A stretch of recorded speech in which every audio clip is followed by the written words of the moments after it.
ended up hitting the deer and killing it. It was a pretty drastic scene. I heard, oh my God, I just, my stomach is even weird thinking about it. I heard that poor animal just going through the bottom of our truck and trailer. You know, his skeletons breaking, and just kind of like a horror scene.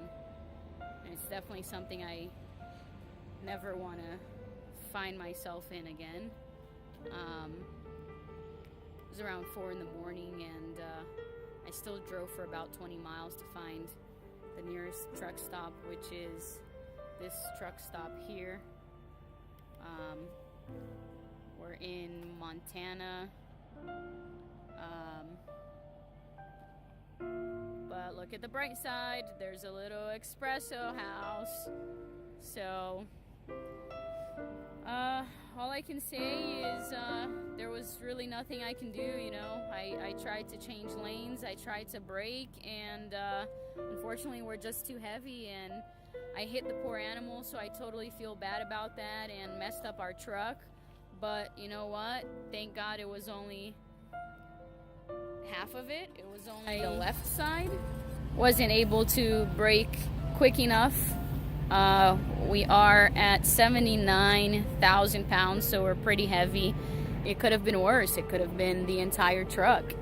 It could have been the entire front of the truck. So God works in mysterious ways, and we never know exactly why or how things happen, but there always is a purpose to them. And instead of complaining, we are thankful, because it could have been worse. Well, in Whitehall, Montana, at that truck stop that we were at, we called quite a few body shops and truck repair services, and nobody is able to have the parts. It would take weeks to get those parts in, and other than taking weeks to get those parts in, most people wouldn't even work on our truck. Everyone kept recommending go to Kenworth, but the only Kenworth that was the closest to us is 200 miles. So we have no option. That's what we're trying to do. We're trying to make it, and God willing, we will make it. And getting to that Kenworth, they also don't have the parts to fix our bumper and our hood.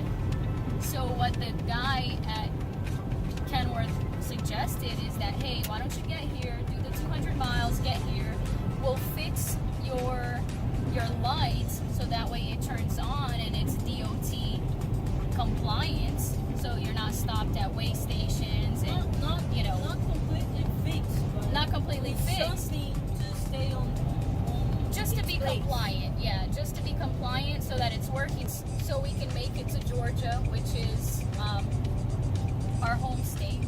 And we already spoke to our mechanic there, and we already sent him pictures of the damage, and he's gonna try to get an estimate, so that way by the time we get there from Montana to Pennsylvania to deliver this load and then to Georgia, the parts will be in and we'll get it fixed.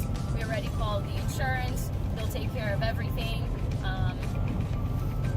I mean, obviously we have to pay a deductible, but I'm telling you, unexpected always happens, and you have to plan, because you have to plan ahead. And granted, you know, once we became owner-operators, we've slip and slides, we've almost flipped the truck around in Canada on the snow.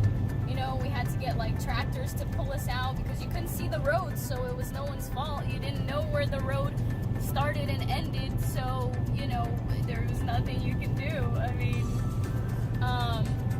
and then you become owner operators and you deer, and all the unexpected things will happen when you buy your own truck. But that's why you have to be